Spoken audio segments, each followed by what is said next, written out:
Here at home tonight, and the hunt is on for the man in this surveillance tape considered armed and dangerous, nicknamed the AK-47 Bandit. And you can see why, wielding a powerful assault rifle. And that's not all. Authorities pointing to one thing tonight, the word written across his vest, Sheriff. The suspect reportedly claiming to be a former law enforcement officer, but will he be caught before he strikes again? ABC's Cecilia Vega tonight with the tape.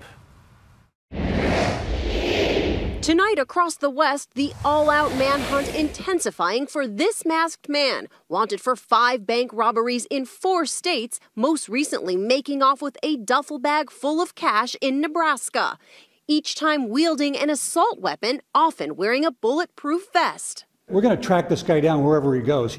Authorities say his spree began 2 years ago here in Chino, California. The bandit robbing a bank, shooting and seriously wounding a police officer. He fires like 4 shots at the car. Boom, boom, boom, boom. The FBI suspects he also called in a bomb threat as a diversion. 911 emergency, what are you reporting? I have a bomb. This is not a drill. You hear me?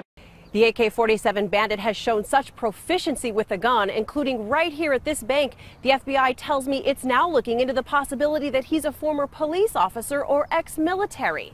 In fact, during one Idaho heist, police say he bragged about being a former officer. And look at these surveillance pictures. He's seen wearing a sheriff's vest. If you're willing to shoot a police officer, you're probably willing to do just about anything. The FBI hoping to catch this bandit, last seen carrying that AK-47. Cecilia Vega, ABC News, Chino, California.